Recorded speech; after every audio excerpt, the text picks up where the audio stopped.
right. Welcome again, our good friend Brian, Whisper Status. And if you haven't seen him before, please subscribe. He is Real Tech for Real People, right? The Tech Therapy channel.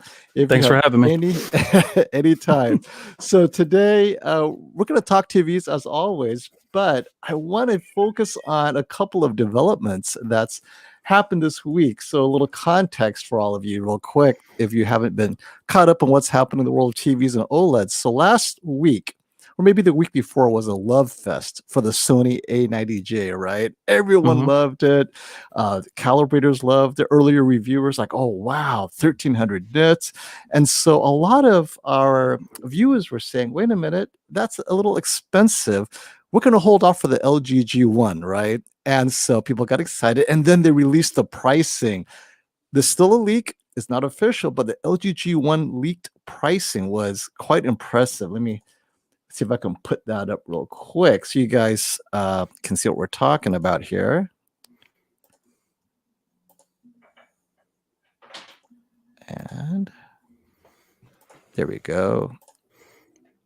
There. Okay, so leaked pricing showed that the LG G1, not bad, way cheaper than the Sony A90J. So everyone was like, okay, we got to get the G1. A90J is a bit expensive. The G1 will be almost as bright, good enough. And then the early reviews came out. Specifically, we had John Archer, Forbes. He said he couldn't get 900 nits. And then I looked around and there's another review that was up and they tried to measure the nits. I'll throw this up there as well.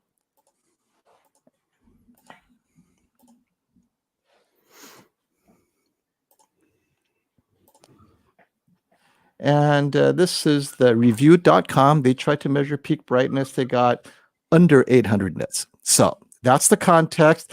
And now tech therapy comes in. Everyone's, wait a minute. Wait, we thought this would hit 1,000 nits. Okay, Brian, take it away. What are your thoughts on what's happening with the G1? Are you surprised? Is this as expected? What do you think? I'm not surprised, simply because LG never stated it was going to reach 1300 nits. It, I think, talked about maybe 20% brighter. It said brighter. It talked more about the new Evo layer for color richness depth. It was somebody who had a light sensor far away and some random showing that caught 1300 nits. And then that spread like wildfire. So I never expected it to reach that. I expected to see the new Evo layer, see what it would do to color depth and the richness of the image. And if it was brighter, I took it as a bonus. But people run away with those nits and peak brightness, and now everybody's pretty disappointed. So you bring up nits, and maybe that's a distraction. Tell me, how do you feel about these nits measurement? What does the consumer do with the nits? Because Vizio puts out 3,000 nits. That's their big thing for the P Quantum X. Then Samsung is pushing, hey, I got nits. How should a consumer look at these nits measurement if it's not something that should either be stressing them out or not? Like, what does it do to the evaluation process? Well, that's why I like what you see ratings.com do when they talk about 2%, 10%. They talk about sustained peak brightness and what that means for specular highlights, brief glimpses of peak brightness. But a lot of things, even when you went over your Samsung, I believe last year, it would rarely show up in real content. So I think a lot of us, like we do with GPUs and CPUs, we hold speeds and benchmarks, though they're never really something we'll see in real usage. And I think that really distracts people. 3,000 nits on the Quantum XP series did not help it at all.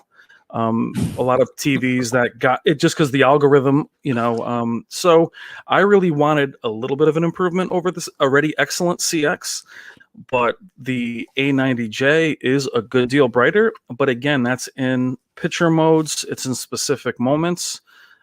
So I think people just hold on to those numbers like we do with 4K and 8K and 120 FPS, and they hold on to that. But when you think about seeing them side by side, I saw the A90J next to the A9G, and if I switched them around, you'd see that the A90J had a punchier look, but you wouldn't think it was twice as bright.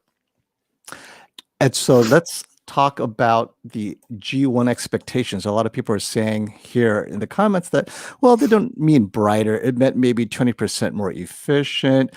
Something is better. And we talked about this. We're thinking, wait a minute. It sounds like if it's evolutionary, this is what the C1 should be. And then I'm looking at the pricing, right? And it hit me. Wait, the B1 is gone. I think the C1 this year will take the place of the B1. And this is why. If you look at the pricing, so let me throw in the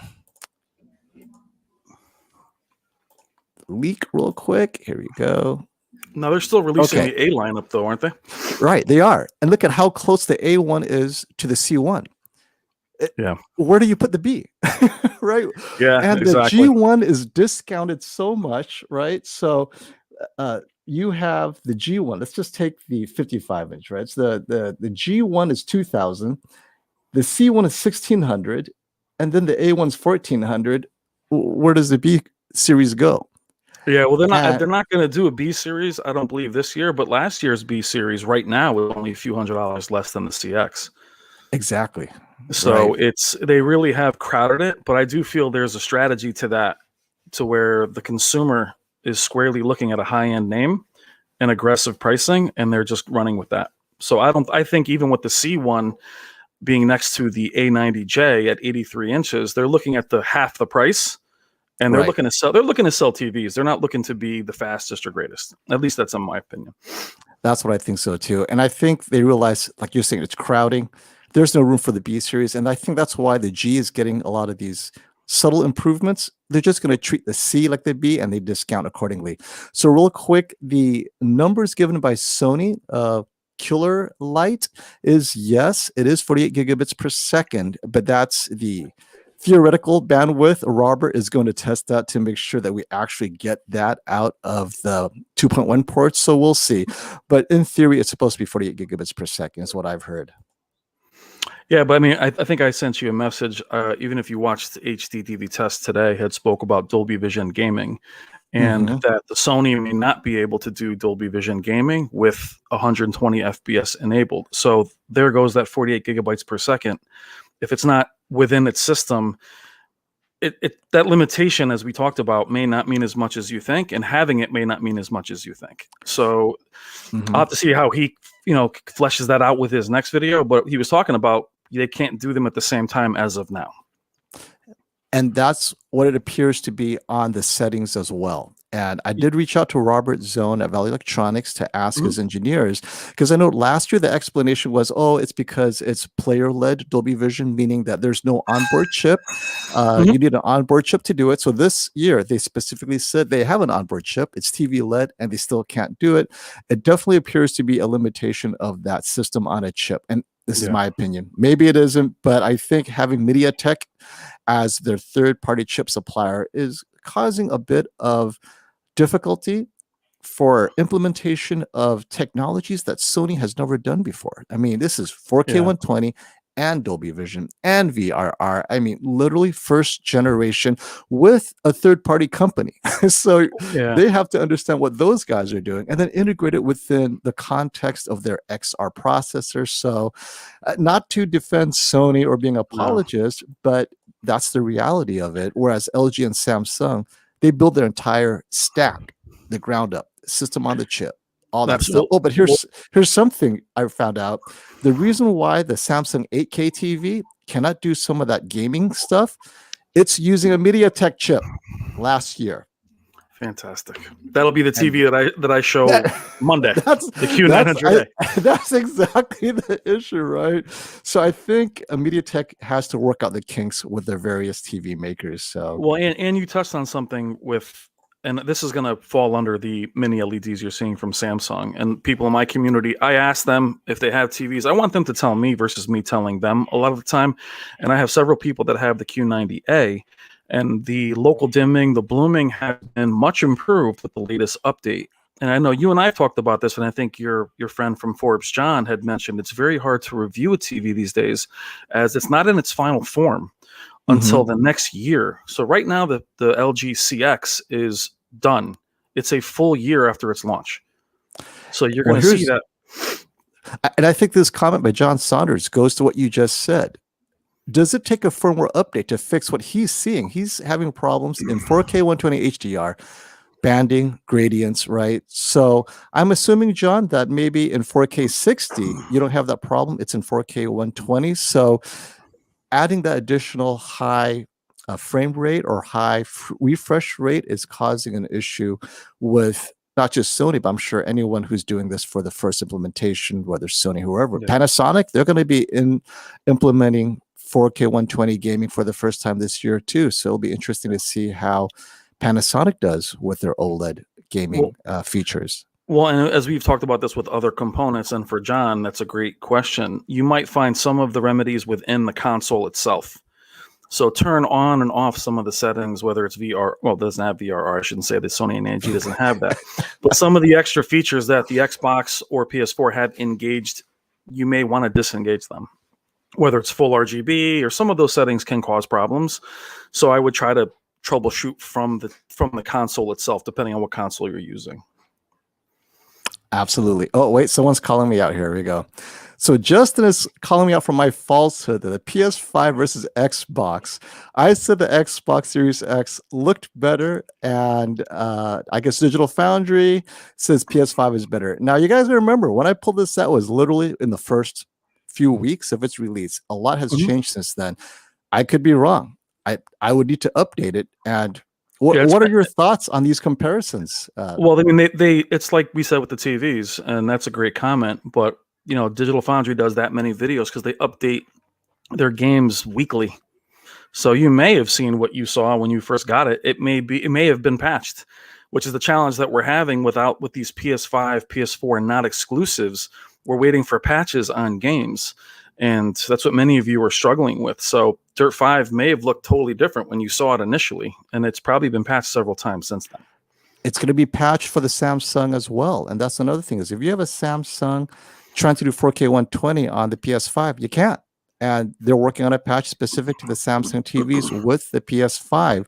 So, you know, that's another issue. And then a lot of PS5 owners are complaining, well, it's not real 4K. It's actually some kind of a super scaling thing that they're doing. So people are complaining it's not a native 4K now on the PS5, right? No. So I think at this point, and I'm partly to blame. I do a lot of pixel peeping in my reviews just because people want to see a difference. So I try to show them the difference. But when you're in full action, Dirt 5, honestly, you're enjoying the game and both play well. The differences are minor.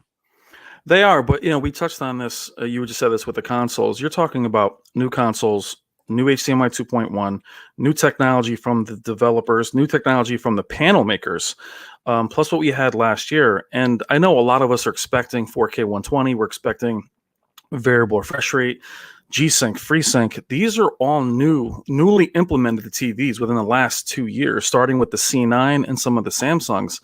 So there's going to be a ton of kinks, guys. I know it's hard to say be patient, but think about what we're asking. We're asking these TVs to do what monitors have done for 10 years, and they're struggling. There's a reason TVs have never done it. It's just they're not built the same way. So to have a TV that's 77 inches doing what a 20-inch monitor does, we want it instantaneously. It's going to take a long time for it to work out.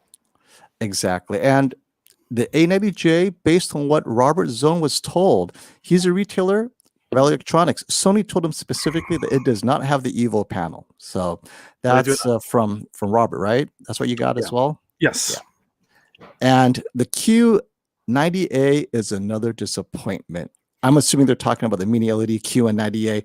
Do you think it's a disappointment? Now, I haven't seen it personally, so I'm going to reserve my personal judgment. I could only base it on the various reviews that are out there, as well as the media. What are your thoughts on the Q90A? So this falls under what we talked about with the influencer thing last time we spoke, is what you're seeing is people out in the public are having TVs before any of us can even see them in store, depending on where you live. And what you're seeing also are people get it, they film it. If it's like us, you know, we film it. We don't have at least I don't have the best camera. Things can look even more bloomy. But have things been updated? The Samsung's already been updated, I believe, twice since launch. Really?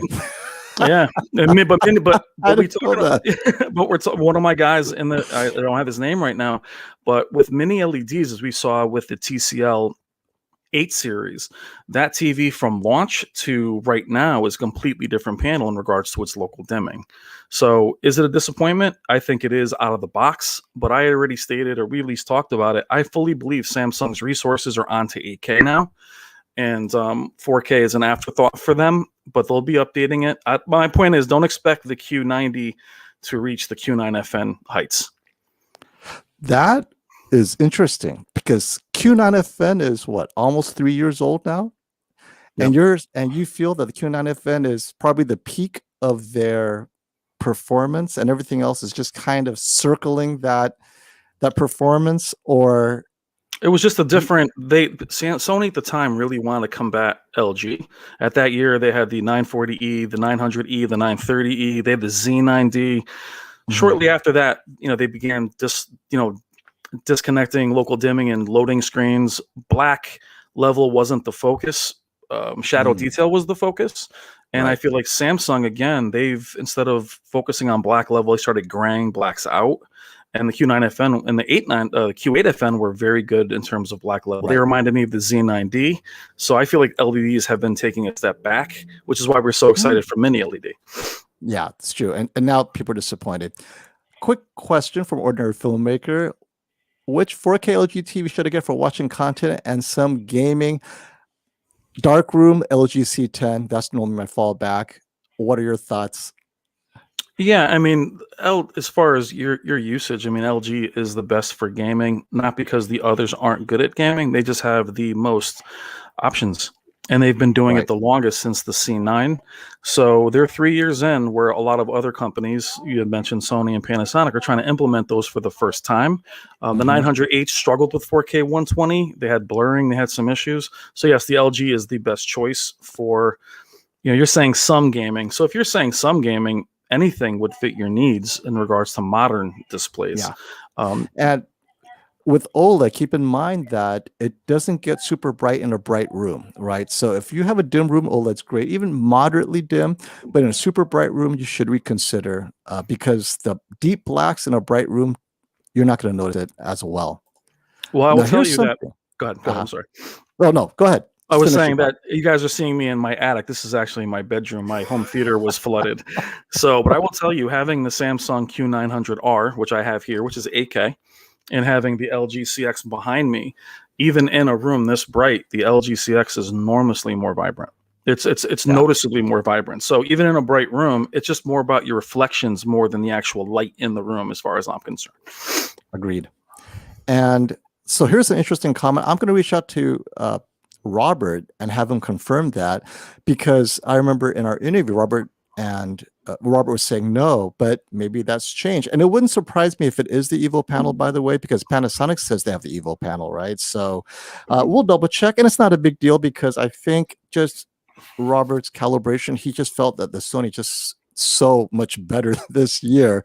So if it was or wasn't Evo, it shouldn't make a big difference for people interested in it. Yeah, a lot of that will be, to me, feels like marketing anyway. But I mean, we've heard that the A90J wasn't going to have its heat sink. It does have a heat sink. It didn't have one. So I mean, a lot of that's going to change. But I'll see Robert Monday as well, so we'll talk about it with him. Yeah, ask him, definitely. And so we have this VRR again. So I put up an update. I know that in our last conversation with Robert, he felt, or he was told, to expect a spring VRR update, but that wasn't official, right? It was his contacts at Sony telling him.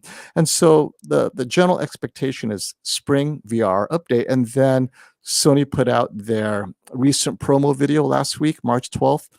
And it was very clear. They said by winter of 2021. It doesn't mean for sure winter, but they're kind of giving themselves a way out just in case. It may come no later than winter 2021. What are your thoughts on that? So what's ironic is I've been called a Sony hater by Sony insiders, actually, even though I've supported them forever. I'm going to bring up Samsung in here too. When you promise features, you're paying full price at launch. The Q90R, I believe, is not going to have eARC, even though they promised that since launch. So to have even Sony, now we're a full year, almost a full year from launch of the 900H. You could buy the 900H now for much cheaper if you're waiting for that specific option. To not have it till, I mean, we just got out of winter. I mean, we're getting into spring now. You're looking at almost a full year now before they implement it. And that's, to me, that's just terrible. It's just because, I mean, you could have bought something now. Well, I can't say you could have bought something this year because the 950J is not releasing until the summer. So you're seeing a lot of these panels are going to be pushed back. So, you know, we can talk on this too. The 900H is actually, in theory, more valuable now than it was then because there's nothing going to replace it anytime soon.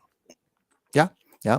And it's still it great appears TV. to me, it appears the A90J is a bit overpriced for what you're getting, though. I mean, it has some improvements, but I don't know if it's significant enough to justify that premium. Okay, quick question. Nano 85 LG or Samsung Q70T. So my quick thoughts, both of them are not great in the dark. The 70T is going to have the dual LED. It doesn't have full array local dimming, if I'm not mistaken. And Nano 85 similarly is dim, but the Nano 85 at least has all the gaming features working. It's got 2.1 HDMI, VRR. Samsung Q70T VRR won't be as good. It's only one HDMI 2.1. If that's important to you, what would you recommend? It's actually a tough pick between the both of them because their black levels both aren't great. At least with the IPS Nano, you'll have a better viewing angle. It's a tough call. If you feel the need that you have to go that large, which I totally agree, I would actually back it down a size if you can and get a higher end display. That's a tough group to choose from. Only because by foregoing local dimming, you're looking at blooming on both panels. But if you have to get 85, I'd probably go Nano just for the extra functionality. And do you have any thoughts on the A90J and burn-in risk? A lot of people are concerned because no OLED has gotten so bright. I mean, 1300 nits is still 1300 nits. What do you feel about burn-in in terms of that bright of a panel? PA is one of my boys. What's up, PA? I'm not as concerned with burn-in as people are or have been. I know it's something that people are terrified of still. It's not going to be 1300 nits all the time. It'll rarely be that. And so I think a lot of people feel like it's going to sit there at 1300 nits. So you think about when it hits that window, that'd be like having fireworks going off 24 hours a day on your panel. And I think people have to understand that you're talking about a very small window for a very short period of time. So them being hot, I'd be worried about the panel suffering due to the heat, not from it burning in. That's just me, though. I agree with you. HDR, even if you hit 1000 nits or 1200, it's during those brief explosions, right? Even in Mad Max, most of the movie is not all over 1000 nits. It's that occasional flash or glare or flare. And if you watch it, it's a very bright, you're in the desert, but it's like maybe 300 or 400 nits most of the time. And that's still very bright. I don't think your eyes could handle more than 600 nits. The Z9G, the Z9G and the Quantum XP series were painful a lot of the time, right? At 4000 nits. But again, guys, keep in mind, you've seen a lot of people even on YouTube trying to measure the brightness, but a lot of things they're measuring in, whether it's HDR or not, they're not mastered at a certain peak brightness. So, you know, it's very hard to measure a YouTube video and then try to measure the peak brightness on that. Who knows how many times that's been processed or squeezed down. So I can definitely vouch, and so can you, from Value Electronics, that they've tested it. That's the peak brightness that it reaches, which is insanely impressive. Yeah. But also keep in mind, guys, they canceled the A9H, which was supposed to come out. The successor of the A9G was supposed to come out last year. So they've had more time to really work on this panel. And that's, to me, I have confidence they've spent the extra time refining it because it's not 8K. I thought they would skip and go 8K. But keep in mind, guys, you're paying a lot of money for the Master Series. It's going to cost, just the name alone is going to cost some money. Agreed. And Larry Legend mentioned that it's the Evo. And D Nice, he said, has also mentioned that it's the Evo panel. So this will be interesting because it wouldn't surprise me if it is. And as you said, it's a Master Series. So if it has all of these new technologies, it would make sense that it's the most expensive OLED you're going to buy this year. Well, I mean, considering LG creates the panels, I mean, I can only imagine they would hold the Evo for themselves. But I mean, we'll find out. It's, again, even though the panels are out there, I mean, I've even seen the Z8H as a master series. You know, a lot of times the writing on certain websites, even their own website, is inaccurate. Robert told me that the HDMI 2.1 for 900H is still coming, even though on their website it does say winter. So there's a lot of conflicting reports from themselves. So all we can do is what's out there. And again, I think when they posted by winter of 2021, you always have legal and trying to cover their bases and engineering doing their best to get it done as quickly as possible. But they can't promise what is outside their control, because I know they're working very closely with many parties, right? MediaTek themselves, whoever. And it's a process, but I think a lot of people, when they bought the Sony or any TV, right? Samsung Q90R eArc, when they promise it's coming, you always assume, oh, it's coming this year. You don't think it's coming next year, right? Well, the challenge with the 900H, not that we're going to get caught up on it, but I want you guys also to think about when you base your purchase on a specific spec. Some people pass the better 950H for the still good 900H. Some of you guys think the 900H was the successor to the 900E. It isn't. The 900H is not. So when they went for that panel, I knew people that got the same size 900H, but because they wanted HDMI 2.1, they made that choice. So it wasn't like they were the same price or they were close in specs. They were very different in specs. So I think that's why some people are pretty upset by it. And this is a classic question. So the G1, let's forget the brightness and the nits. Is this probably the best gaming TV or gaming OLED of the year, given what it has? It has a working 2.1 VRR, FreeSync Premium / NVIDIA G-Sync compatibility. This is the one to get if you have multiple consoles, maybe PC gaming. I mean, without question. I mean, and I'm not sure about this either. Maybe you can clarify it as well. HDIG being in place on the LG, their gaming options, the 4 HDMI inputs is, I mean, I have a TV behind me. I'm using them all. Yeah. So it is important, especially if one of those inputs is the eArc. So it is without question the best gaming panel. I mean, and the G1 being the best LG panel as of right now, it is the best. You know, you're going to get a little bit of a better design and a little bit of a better peak brightness. I mean, I already ordered it, so I'm showing you. Oh, that's right. You're replacing your 77-inch C. Was it a C? It's a C10? CX, yeah. CX, and now you're getting the G1 77-inch. Only because with what I had some plumbing issues in my basement, and I also with Robert, they're QCing LGs for me, and they're going to calibrate it. So they went through a couple 77 inches. They struggled to find me a clean panel. So we talked about panel uniformity, and it's something that Valiotronics offers, is they will go through the panel, then ship it to you.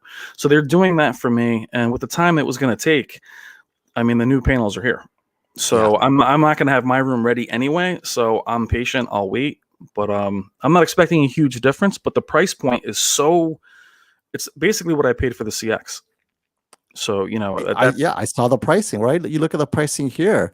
And I think this is what the C1 or CX should be this year. I think they're just pricing that accordingly for the G1. So I think it's a great deal. Now, for those waiting for the X95J, I believe it's coming out in June. So you got to wait till June before shopping for the replacement for the 950H. And they don't come in a 55-inch. So you got to think 65-inch and larger. So that's just too bad. Why? I know, right? You have the 49-inch. I mean, and I really feel people that wanted these 49-inch panels, what a treat to have. You know, some people, that's what they can afford. And usually when people ask me what's the best channel best panel at 49, you end up in the really bargain type panels. To have high-end OLEDs at that size, especially LEDs. I love the 49-inch 950H. I just don't know why you would do that.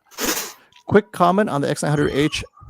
My observation is, I haven't seen it, but I use exclusively quality 4K Blu-ray HDR. This complaint I see most often when you are streaming. So Corey, if you're getting this issue and it's off of a Blu-ray player, let me know, because that's something I haven't seen, but I do see it sometimes when I'm streaming. So, and that's a limitation of the X900's weaker upscaling architecture. It was the weaker X1 Extreme chip, I believe. Yeah, and that's unfortunate too, is that they typically couldn't rectify picture quality issues with software updates. They can't Yeah. really fix dirty screen effect. They can't fix, but they have been altering local dimming. So for them to help gradation, I'm not sure that is possible. I mean, in terms of that's just, where that panel falls, unfortunately. Here's the question, and I think the segues into our kind of shopping guide this year, because the C10 or C1. Now, the C1 isn't out yet, so we can't officially say what it is or what it isn't, but what are your predictions for value between the C10 and the CX and the C1? As Prime Day comes soon this summer, what do you preemptively tell the viewers shopping these two? It's insane because the aggressive price point. And I got to say this to you guys that are watching. If you've recently just bought a panel from mostly bigger retailers and you're within your return window, you can get the difference if something is going on sale. So if you make a estimation on when you purchase, so if you buy, say this, we had this with the A8H and the A9J last week, they dropped in price significantly. If you do contact a larger retailer and say, hey, look, this just went on sale, they'll typically give you the difference, which takes away some of the risk. To me, the C1 and the CX are virtually the same display. I think they're carrying over. You'll end up with a different operating system and menus, which I'm not sure I like yet. You'll also have this new gaming optimization feature, which I'm not sure I love either. I don't really want it choosing my game genre. So, I don't. So I think it's a wash. I think, I expect the C1 to still drop a little bit. So if you want to save a few $100s, but they're not going to drop much. The C9 didn't really drop at all. But we had the 48 gigabytes issue, so they kept that price at the same. Good point with the C9. The minute people discover the 48 gigabit, it sold out. It's sold out. What? Right?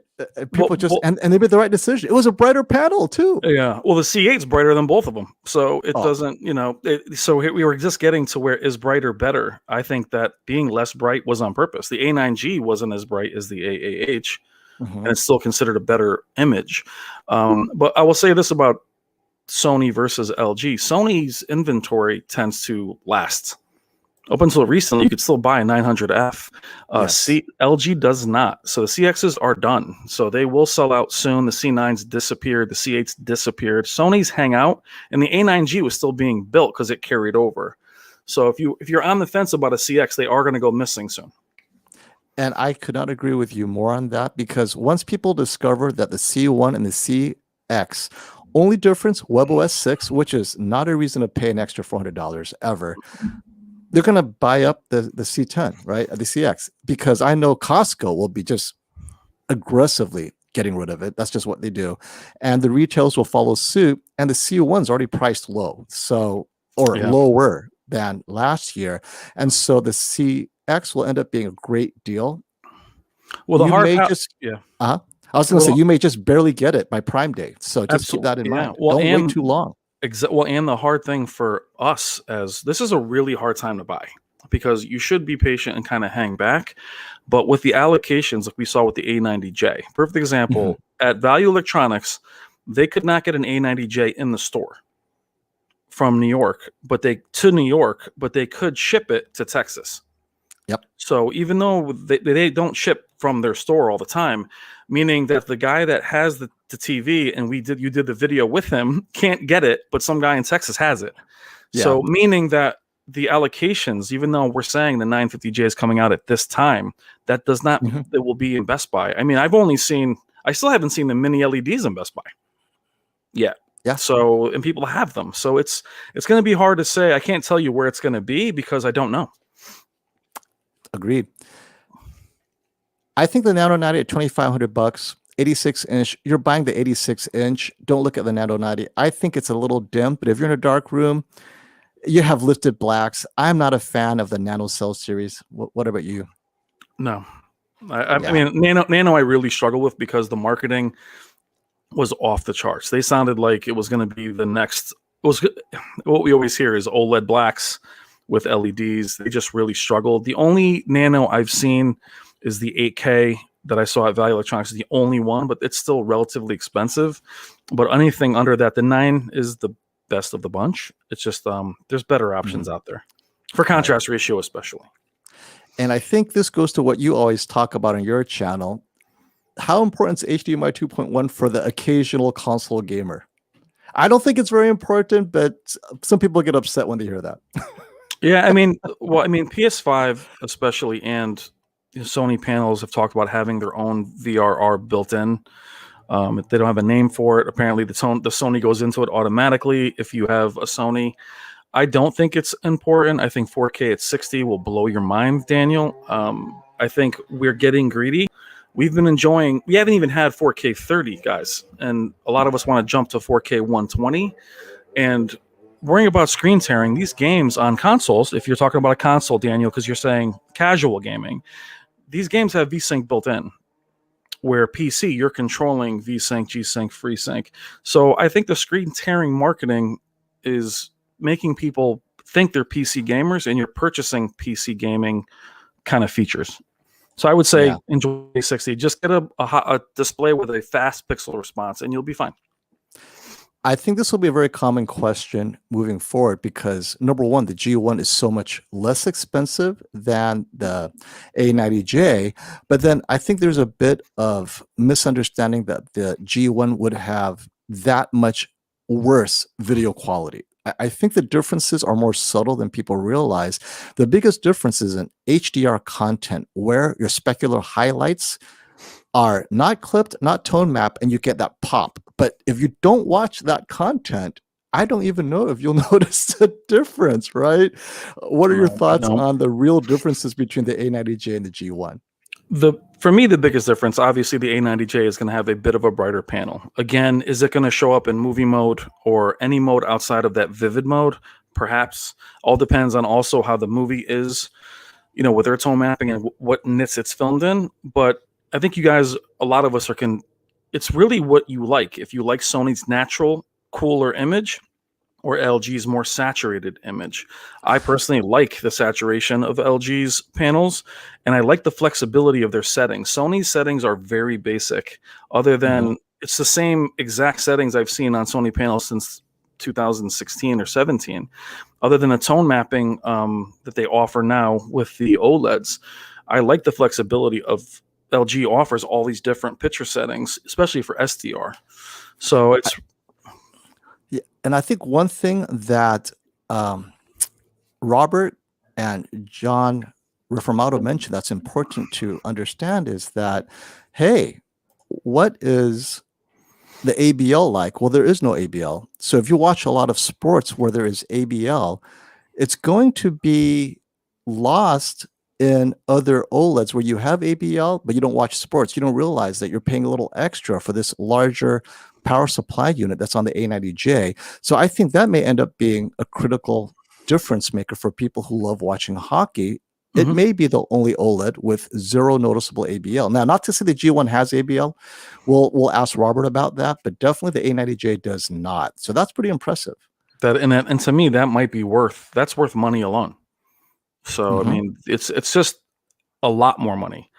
We're looking at almost double the price. So for you guys, when you watch us as YouTubers make our purchases, whether it's a panel that we're reviewing or a panel that I'm going to own, I had to go through this logic myself. The 83-inch, I can order it now, but you're looking at double the price of what I've already spent. It's going to be about $8,000 is my guess.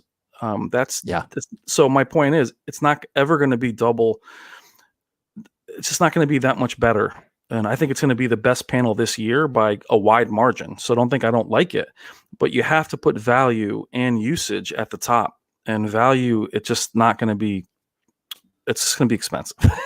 Well, and so let's go to the other side. Speaking of value, C10 1300, and I'm assuming he's talking about the 55-inch, not the 65, because we're not going to see the 65-inch at 1300 anytime soon. But the question is, will it sell out before it hits 1300? That's something that you have to think about. Now, what are the prices of, real quick, let me check right now. So you can comment on that while I look at. So for Crimson, I appreciate that price point. It's a pretty specific price point, but in order to save $200 or a few $100, that's a pretty specific price. I wouldn't risk it. I mean, if you had, I mean, it might drop. If it drops, give you an example. If you have a 30-day return window, let's say you have it at Costco, and you're looking at that panel. If it gets close, grab it, because you have 90 days at Costco, so you can always go back and get the difference. So I think playing that game where I'm not devaluing money, obviously, but if you're saying $12.99 versus $1,500, it's, if you bought that at $1,500, you're still getting an amazing panel. You'll save a few $100, but I'm not sure it's a game. It might drop that low, but I just think you can buy confidently, and then if it drops in the next month, or as we said with Costco, 90 days, you can then get your money back. Agreed. Best Buy also will give you a certain period to price adjust as well. So thank you, Corey. I think it's important that you buy from a retailer as you get closer to Prime Day. That's the lowest it'll get before it disappears. I don't think the C10 will last too far beyond Prime Day. So if you buy it within the window where you get a price adjustment, do it just as the window covers Prime Day, and you really hedge your bets, I think. Well, and FOMO, you talked about when we earlier, I know we're going to go into this with pricing. I know Amazon can be confusing. I know. Oh, yeah. You know what? Yeah. Let's go into that. So, I'll tell you from you experience, I hear a lot about green toe, and I hear a lot of conversations about, I was at Abe's of Maine years ago, and even private sellers. The challenge with that is, we know the panel lottery is a brutal thing. When you get into those sellers, they will have to wait till that panel gets back to them to then give you your money back. They may, and now with a lot of those sellers, if it powers on, that's considered not defective. You may pay a restocking fee. So as far as I'm concerned, for me, I just cannot take a chance on a visual item of a large amount of money from a private seller, or if it's not Prime, Best Buy. Do you follow me? I just don't. It's just, if it's a perfect panel, great, but returning it is very difficult. So so you bring a good point. So let's look at this above $2,000 LG C1, which is clearly price gouging, because Robert from Value Electronics has already confirmed he's selling this for $15.99 right now, right? If you call in and you lock it down, he's going to sell it you for $15.99, which is exactly what the leak was showing. So he wanted to let people know, no, they're not raising their prices, or at least he's not.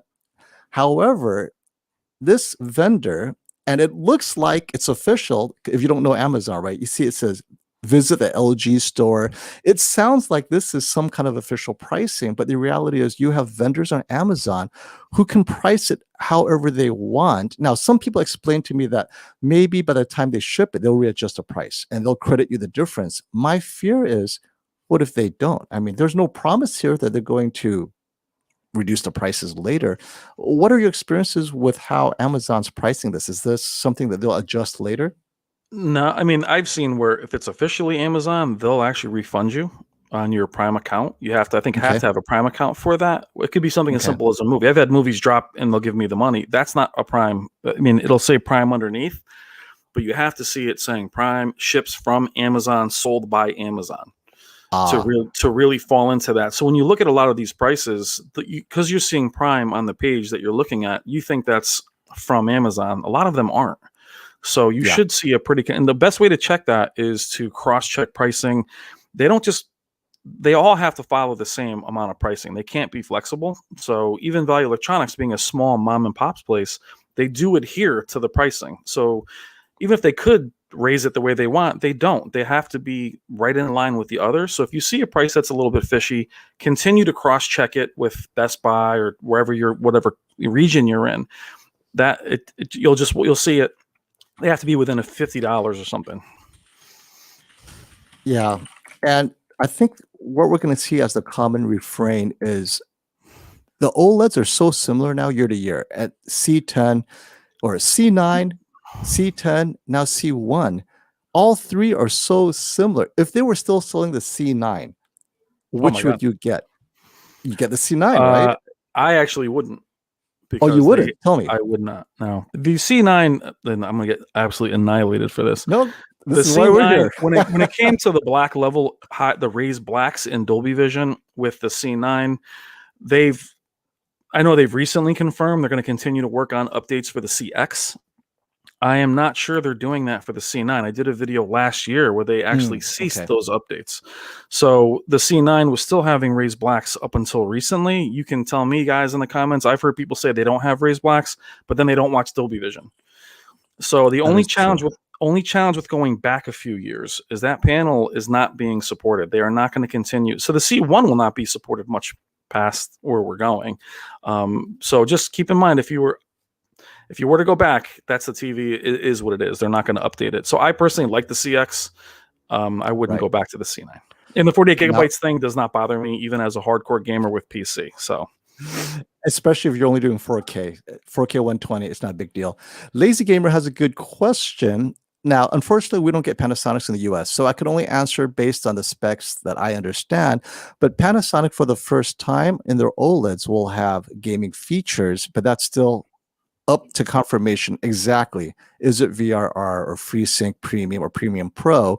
But we believe it will be VRR. The question is, how is this implemented? If they're using the MediaTek chip, question is, are they going to have the same problem as Sony? If they're using their own chip, probably not. Like you say, Brian, first adopter problems, I would avoid it for gaming. I get it for movie watching. If it happens to game with VRR, more power to you. If it doesn't, don't get mad. What are your thoughts? And that's where LG, I think, is doubling down with their aggressive price and the fact that they can say, look, I've been doing this long. We've had VR. And look, they had problems with it last year. Case in point, variable refresh rate, raised blacks. They had a lot of problems with that. And they still worked on it. I gave them credit for working on it. But my TV was a bipolar relationship. It was awful. It was an abusive relationship because it changed. I was just like, I had crawling blacks. So if LG, who's been doing it for the last 3 years, trust me that Panasonic and Sony are really, really going to struggle implementing these features. So Panasonic, to me, they'll always have my heart. It's just buy them based on visual accuracy, movies, and then games secondary. I think this is a good comment to touch on real quick because I have a Hisense update that I haven't had a chance to share on my channel. Oh, nice. So I'm always talking to Hisense Canada, right? We're on Twitter. And if you guys follow me on Twitter, you'll see our conversation. Hisense Canada is like, oh, what? You didn't know? You're getting the dual cell this July. I'm like, I am? So apparently, nice. They're hooking you up? Well, Canada's getting it. So he's confirmed it for Canada. I'm like, oh, congratulations, you're getting the dual cell. He goes, well, so are you in the US. I'm like, we are? Yeah, I don't know how. I talked to the PR guys in Hisense. They're like, hold on. Now, they did tell me that the 75-inch is coming. So there is nothing smaller than a 75-inch dual cell. We don't know if it's 8K or 4K, and we don't know if it'll be mini LED, which would be amazing with the dual cell. The details, we don't know. I think there's going to be some event maybe next month or the month after, but I guess they're still doing the dual cell thing. So it'll be mini LED and dual cell, and probably the mini LED will be of smaller sizes and dual cell will be larger. So as far as dethroning Samsung, I think it'll be TCL's OD0 that will do that. If you guys kind of follow the TCL fans out there, they are convinced, and I tend to believe, that the OD0 backlighting mini LED system is what Samsung is using on its flagship Q900A. Difference being the processing. If that's the case, that could be the best deal in town when OD0 is released in the third quarter, which means that they're giving Samsung a chance to make their money. And then when they release it, Samsung will then discount it. And then you'll have some affordable, good mini LED by the holidays. That's kind of like the strategy, I think. Interesting. Yeah. With TCL, though, TCL, Hisense, and Vizio, the schedule they follow is just, I feel like they just hang back and they're like, remember when the TCL R635 came out? They were like, here it is. And I looked on Prime and it was there. I bought it and then it was gone. But there was no launch. There was no... And I know they're doing amazing, all three, or actually TCL is doing amazing, so is Hisense, but just dropping it the way they do, I don't know how people find them. They're not in stores, they're not in Best Buy, or I don't know, it's word of mouth, but it's... Well, this is where the influence video comes in, right? Yeah. Because I tell people, it's no coincidence when, I start talking about it or a couple other YouTubers start, it's all sold out on Amazon. And I don't know if they carry only 10 in stock or like more than 10. I don't know. But it's not a coincidence that when we give it good reviews, and We're not endorsed by Hisense. They don't pay me, right? I like it. I tell you what I feel. And we also list all the bad things. But when you get it for like $900 for what you get, it blows away anything from LG, Samsung, or Sony for that same price. And that's why, to me, it's a good deal. But many people, you know, they like the WebOS or the Tizen, and that makes a difference. But if it's just pure image quality for the price, you can't beat it. Well, I mean, yeah, well, we've talked about too that you have Samsung has a few high-end lines, so does Sony, so does LG. Everything underneath that, I would go flagship those other brands because they're the same price as the ones you see in Costco or BJ's. I mean, Samsung throws so many models at you, crystal LEDs. You don't know what you're looking at or what year it is, but they don't have local dimming. They don't have a wide color gamut. That goes for Sony's lower panels as well. But when you have TCL and these guys offering, you know, HDR, Dolby Vision, you know, game features and full array local dimming, it's really hard to compete. The problem with those brands, though, I will always say this, it's their build quality, it is their packaging, it is their dirty screen effect. You are taking a risk, especially with Vizio, with the panels failing. I agree. I had to do a warranty on my first Hisense H9F. I mean, they did it, but it was a warranty, dirty screen effect claim. And I always say the money you save, if it's enough money you save and you get it at Best Buy, get an extended warranty. It's still cheaper, but now you have that peace of mind. As far as when I'm going to get the A90J, as Whisper Status mentioned, Robert, whenever he gets it in, he'll calibrate it for me, but he's was I filming it the other day? I'm like, I might have been filming it the other day. Only if it was a 65-inch. Apparently, they were all 55 inches. If it, see, that's the thing I was telling Robert. He goes, "No, I got the 55. I'm waiting for the 65 inches to come in." So that's part of the issue. And same with the QN98. I'm getting the 65, but until he gets it in the store, I can't get it. Yeah, it's. And he doesn't. And look, I call him every day. Yeah, he's told me I could reach out to him, but I'm like, I'm sorry. The A90J, we were supposed to be down there 3 weeks ago, and I did a video on the pricing, and we had to keep next Thursday, and he's only getting those dates like daily, and then they don't show up, or he doesn't know more than we do. So at sometimes, so it's hard for him because he's got them sold. And he has to answer to those people, especially the really large, expensive sizes. Just real quick to Akasined 52, the 8K Z9J. So the issue with this is there are not a lot of these floating around, even when it was last year's model.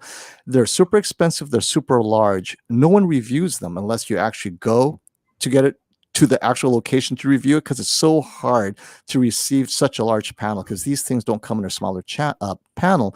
But Sony's 8K Master Series, this sort of TV is super bright. And you've seen past versions of this. What are your thoughts on what you think the Z9J could be? This is hard too, because the Z9, I don't know why they do this. The Z9G was the pinnacle. It had the backlight master drive. It was a monster. It looked like a transformer. It was a good deal better than the Z8H in terms of having the backlight master drive. The challenge is the backlight master drive itself cost a few $1,000s, and it's just not worth it for them to make the panel that thick. So I think the Z9J will be better. And the Z8H was excellent. It was also half the price. The Z9J, I think, will be a step up from the Z8H, but you're still going to, again, with LEDs that size, that bright, you're still going to have some blooming. It's not going to compete in a dark room. The Z9G itself, as gorgeous and amazing as it is, still bloomed. So it's just a hard, and as you mentioned, FOMO, we talked about this before, the Z9G was barely reviewed. So these, ratings, those guys cannot buy those panels and bring them in. So you're going to have to just trust really a lot of the written reviews. But the Z8H was excellent. The Z9G was twice as bright. It's really hard to really trust the numbers because you're only going to have written reviews at that point. So Patrick Gotti looked into this, and he's saying that page with the price surge is a Amazon product. So if it's an Amazon product, maybe they're going to correct it on the day of the release. What are your thoughts that if this is an Amazon product for that price, what's happening? I think it's a misprint then. I mean, Robert has the prices. I think even Best Buy might have them. So And if it is a misprint, you're taking the risk that it's a misprint, because if it isn't, they're going to say, "Why are you complaining? You saw the price, you bought it, and now you're telling me it's a misprint." yeah, but Right? the key Why thing take is the risk, underneath. right? But the key thing underneath it, it says usually ships within 1 to 2 months. So it will autocorrect. And Patrick will apologize, but I mean, I'm far away from the page, but typically they're in line. Best Buy's, or I'm sorry, Amazon is in line. They'll correct it. You can even contact them and call them and ask them about it. Oh, actually, I don't Right. even take phone calls anymore, but that's 1 to 2 months away, which is Yeah. horrifying, actually. So here's one that I have difficulty answering. Vizio OLED, they have their upscaling issues. A lot of people complain that Vizio upscaling is not great. Now, Apple TV 4K, they are one of my favorite external products, but then you have to tweak it properly to make sure that your TV and the Apple 4K plays nice together. I have never put an Apple TV 4K with a Vizio OLED, so I cannot really answer this. What are your thoughts? Either have I. I mean, but I've heard some people tell me something like the NVIDIA Shield, they've been able to get amazing picture quality, but that's the Shield doing it, not the Vizio. So it's Yeah. about taking the, so if you can find something that can take away the processing from the Vizio and put it on the device, then you should be fine. As far as the upscaling from Apple TV, you should be okay. Okay. So this 4K 120 HDR issue will look like a running theme with a nothing is perfect, right? Nothing is perfect. No. We would have to emphasize that is no, even if you pay $4,000 for the best OLED out there, you get what John Saunders mentioned. So I think it's good to go into use case. If you know your use case and prioritize the TV you buy for that use case, at least you know. For that use case, it's great. So let's say your use case is 4K 120 HDR gaming. Get the LG G1. You know it's going to work well, better than any other OLED. For that use case, it may not get as bright as the A90J, but 4K 120 HDR VRR will work. Yes, and it works. I will tell you guys, I mean, using, it's only a few games, but Halo Master Chief Collection, playing COD every night at 4K 120 is unreal. I mean, the movement is unbelievable. It's going to be very few titles. It's amazing. But John, I mean, again, like we're hearing with the G1 not being as bright, you get these little snippets of information that completely derail everyone. Sony will figure it out at some point. I mean, it just may take a while. I have not seen the issue myself. I know, like I said, the 900H had some issues with 4K 120, but so did CX. I mean, so we're asking a lot. I know we don't want to say that, but the fact is, for all of these companies, none of these products are actually complete, unfortunately. This is an interesting question. I don't know if you use bias lighting, but I do, and I don't use the Philips Amber light. So bias lighting is good if you want to deepen your blacks. So if you have a TV with slightly lifted blacks, amber lighting is great, and it also helps you reduce eye fatigue. So I always try the cheaper stuff, and if it works, great. If it doesn't, then you can go upscale to the Philips Hue or Amber light. What are your thoughts on bias backlighting? I think bias lighting is a cool feature. I think it can, like you said, make the TV float a little bit, give you a little bit. It will not remove blooming. So when people say to me, "Hey, you know, I know your panel's got blooming," bias lighting will help make you feel like you have a different contrast ratio. It will not eradicate blooming. As far as the Philips Amber light, I don't love the camera pointing at my TV, but I do think it's got a pretty cool feature. The challenge is it's erratic, so you're asking it to do a lot. So to have it really match the colors, sometimes it gets stuck on other colors. And they only go up to, I think, 65 inches, but they're cool. You can give it a shot if it's something. I think it's a cool effect. It's just going to be a little bit, it is a little gimmicky, but I think it's a cool effect. But expect it to be erratic because they're not that much money for what you're asking it to really do. 85-inch X900H, 2500, is it worth it? For me, at 85 inches, this is something that Brian always says is an issue. The larger TVs normally have dirty screen effect, uniformity issues, but Sony, more than most, have less incidents of that recently. So if you're getting the 85-inch X900H, it's less about the image quality now and more about distracting panel issues like bad dirty screen effect. So I would say this is a good deal because you're getting a Sony panel that's harder to find clean from any other brand at that size. That's why you're paying the 2,500. What do Yeah. you think? And to me, the 900H, its value jumps at 85 inches. I mean, we're working on a video here where the 950H versus the 900H. To me, it's like boxing, where they say a good big man beats a good little man or great little man. So if you're looking for that immersion, the 900H is stunning. I imagine it's brighter, being that it's larger. It just has an excellent presence. It seems very vibrant, much more so than the smaller sizes. And the 85 inch is the one you guys see in Best Buy. They have a huge 85 inch there. I think it's worth it at $2,500 because it does have full array local dimming. It does have HDMI 2.1. And that's where, to me, the larger that panel gets, the more valuable it is. And so as last year's OLEDs began to be discounted, people always ask C10, A8H, non-gamer, and not too bright room. I hear that. I always go with the Sony OLED because you're not using the price premium of what the LG C10 is charging, HDMI 2.1, VRR, all of that costs them money to focus on. And if you're not going to look at that, then pick the Sony because they focused their money on image processing, color, and motion. So I would choose the A8H because you're paying for the resources to watch what you want to watch on the Sony and not for what you don't use. Absolutely. And Sony out of the box is a very streamlined experience. LG has almost too much going for it. So where you can actually ruin the image by engaging this or engaging that. Sony's, I had the A9S, we had the A8H. Out of the box, they're just accurate. They look great. And the settings are simplistic. Where LG, you can get caught in the woods and not know what the heck's going on because you're having so many gaming features you have to enable and disable, and they end up, and it's a saturated image on the LG. Sony has a nice, cool, natural, accurate image. And I think the A8H is overlooked last year because the A9G and the A9S kind of hovered over it. So I would go A8H for that usage. And the price will be great this year as well. Yes. The right size for 8K. So you've had a chance to play with 8K for the last month or so. I've had the Q900TS for sure. 65 inches. Do not go 8K. There's nothing there. And I'm doubting Sony's 5 inches. I'm thinking you have to be at least 85 inches to make it worthwhile. What are your thoughts? Same thing. But we're going to segue back for 1 second with 83-inch OLEDs. So for me, we're talking about 4K and 8K and the usage of it. I think reviewing smaller panels for a while, FOMO, the pixel density, when I got my 77-inch LG, it looked very soft to me. That's a good point. I never had a 77-inch, so I was very close to it, and I was kind of shocked. But it was going from smaller, tiny, 49-inch panels.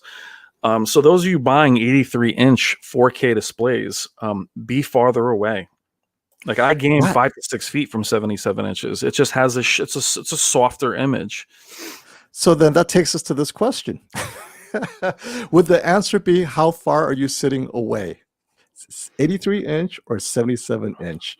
How far are you sitting away? What are your thoughts? And one is an OLED and the other one's LCD TV. So yeah, so that'll be 75 inches. The X95J. Right. So I don't know if you're meaning the maybe the other one, the A80J, maybe. Yeah, I mean, if you can clarify that, it really depends on how close you are. If you have the space, again, I game 5 to 6 feet from a 77-inch panel, so 4K is fine. That's gaming because the resolution is it's clean. For films, I'm at least 8 or 9 feet away. I couldn't go 83 inches. I think it would be too soft. So if you have a good 9 to 10 feet. Go 80, but don't be closer than that for 80 inches because it just has a softer image. So this is an interesting question because unless we know that the A80J does or does not have the EVO panel, it's hard for me to answer this because if it does not have the EVO panel, you'd have to say the G1 has some benefits that it doesn't have. But again, maybe Sony processing is so amazing it makes up for the difference. I have a hard time answering this at this time. We're going to have to wait until the 880J is released. Those are my thoughts. What do you think? Well, and look, I love Sony. LG's processing has caught up, guys. We've seen them calibrated. I agree. The CX and the A8H, their upscaling was identical. I watched them calibrate them for 4 hours. So this misnomer that, the processing on Sony is so far and away better, then you're looking at those three companies, Samsung, Sony, and they're pretty much lined up processing wise. I mean, they have the AI, they have all this different things happening. Guys getting really caught up in the processing. You're going to pay for processing. It's what do you see on the panel? So you buy the one that you think looks better in terms of saturation, color, temperature, things that you like. But the processing thing is a lot of marketing that people are going to get caught up with. This is one that I think you could answer because you're actually there. But I can tell you guys this: they're sold out. If you didn't get your Panasonic Hollywood Select, the GZ, you're not going to get it. Robert was just told that he's not going to get any more. They're ending. Well, okay. It looks like they're ending this program, and we don't know if it's coming back. There is supposed to be an announcement in April. We'll find out what's happening. But right now, if you haven't locked down your Panasonic Hollywood Select, you're unlikely to get it. But as far as the actual quality, you get a chance to see that. I know that John Riformato felt that the Panasonic looked better than the A90J. Yeah. It did. I mean, but you got to remember the A9. I was going to do a versus of the two of them. The problem is the A90J doesn't have any. I'm sorry, the Panasonic doesn't have any smart features. So me even lining up YouTube wasn't possible. So, but seeing the Panasonic with its demo, I filmed it. It's the best panel I've ever seen as far as how natural. There was no gradation at all. I mean, it was just so clean. But again, what I think is accurate versus what you prefer. The Sony definitely was more vibrant, and it's all about, what your taste is. It's splitting hairs though, honestly. And this question real quick, I believe Brian is replacing his CX with a G1, right? So you solved your problem. You don't have to find a uniformity. You never found one, right? So so Robert and I did recently a A90J store walkthrough, and my CX was there being checked, and I just told them to stop because honestly, I can't even take delivery of it because my basement is, ruined right now. So if I'm going to wait another month or two, I might as well wait for the G1, which again shows you my thought process and what I think the G1 is going to offer. It's going to be a little bit of an upgrade, and it's worth having a little bit of an upgrade at the same price point for me. Okay, so this is a difficult question for me a little bit because it's the bright room. So Samsung QLED, that's the new mini LED flagship 4K, or LG C10, mainly for gaming, but the problem is the bright room. So on the one hand, LG C10, hands down, any other way. But when you say bright room, and then you have glare, Samsung will have the better anti-glare. How much of that is going to be a distraction? Man, I don't know. I'll probably still get the LG C10, but I got to find a way to turn down those lights because that glare may end up being the difference maker. What are your thoughts? I would just buy some drapes and get rid of your lights.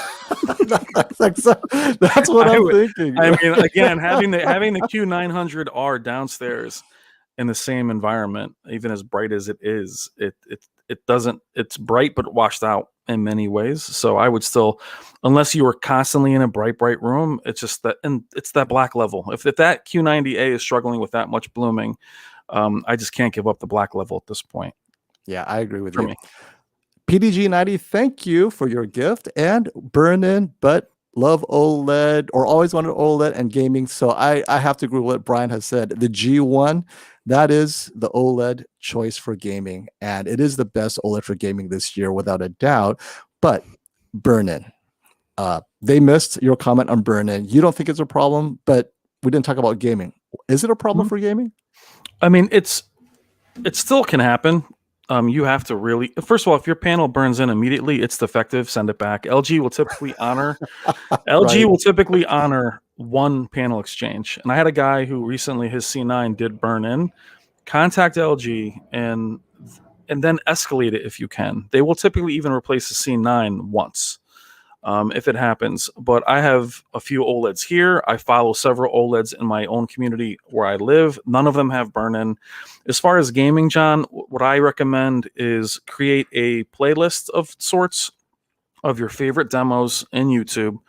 If you're done playing the same game, and again, if it's the same game, the same HUD, and you're concerned, just run that demo for 3 minutes while you're cleaning up the rest of your stuff, and you'll be fine. As long as those pixels can reestablish in other areas, It's a little bit extra work, but the picture quality for me is worth that. It's worth that difference.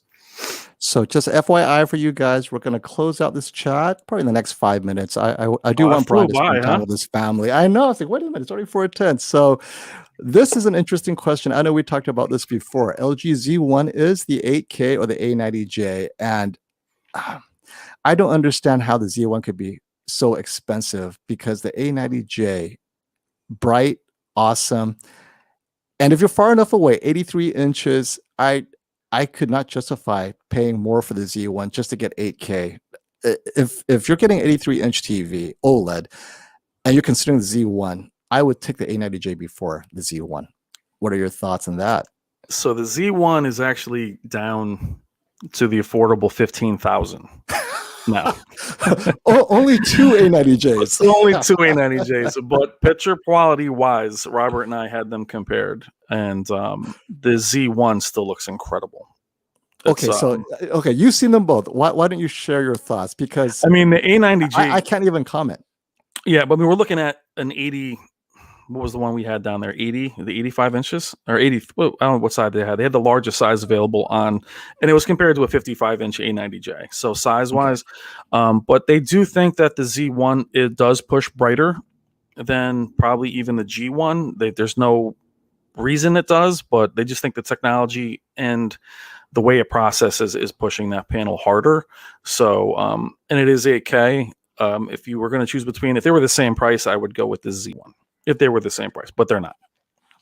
Okay, so I think this will make a great last question, everyone, only because it's so common among gamers, and this is what we're going to hear all year long. So what to buy? QN95A, the Samsung Mini LED flagship 4K, the LG G1, that would be LG's best OLED this year, the A90J, Sony's best, 55 inches, so we don't have to worry about DSC, for Xbox Series X. But I'm going to say Series X or PS5. Let's just throw both consoles. So I'll let you start first. It just sounds like I'm saying LG all day, but you have 4 HDMI 2.1. You have VRR, instant game, or auto low latency. You have Dolby, and now Dolby Vision is going to be a factor. Samsung will not have Dolby Vision. The 4 HDMI 2.1s alone, the pixel response being instantaneous, the contrast ratio, and again with Samsung, let's keep in mind that their picture game mode changes drastically when they're in game mode. So as far as the best picture quality and performance, it has to be LG as of now. If the A90J does pick up those gaming features in the winter, then that would be something to look at. But for me, it's still LG. And we mentioned earlier, 4K 120 Dolby Vision can't happen on any of the Sonys this year so far.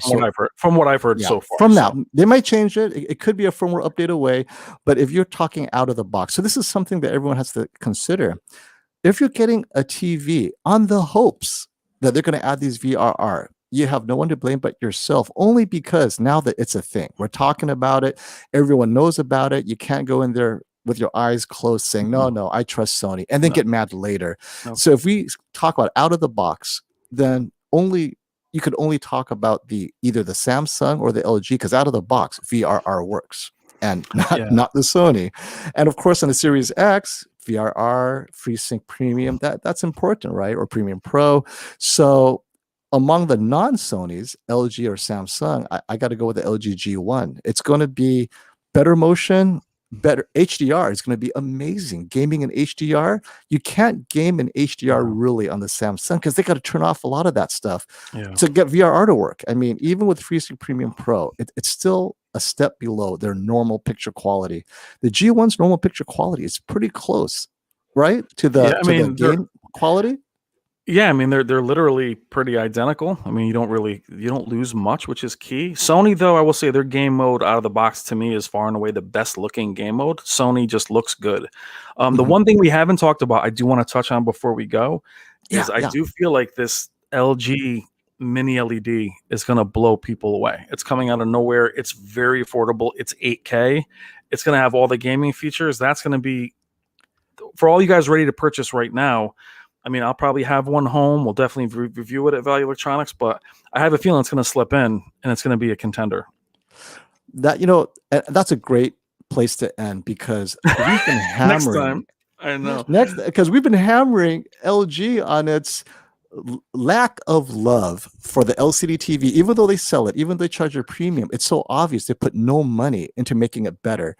And this year, I'm hearing the same from Robert. LG is really saying, look, we've changed. The mini LED works. Full array local dimming works. This is it. Well, So and we'll see LG has slipped out. I'm hearing 3,000 nits.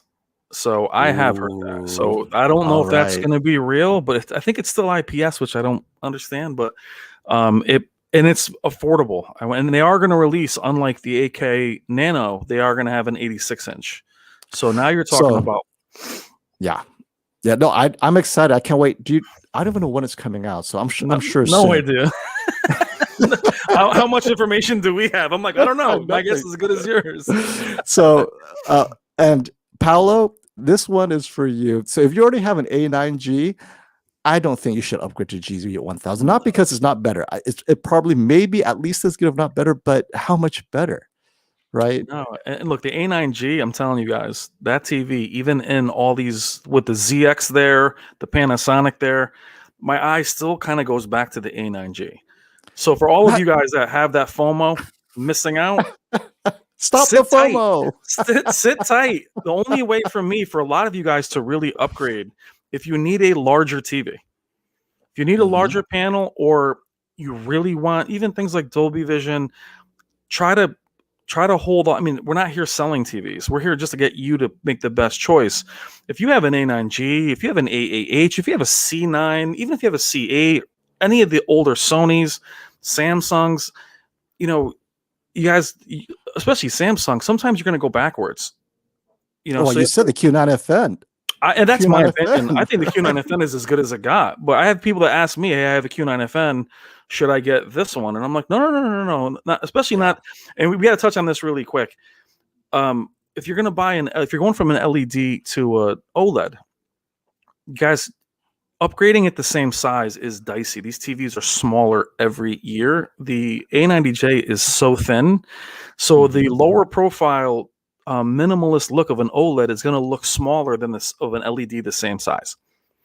So some people are saying, I got this TV, it's smaller. They are smaller. So it's the screen is the same, but just try to go up in size, but don't upgrade. It's very hard not to be impulsive. We're all home, but just be patient. I mean, trust me. Yeah.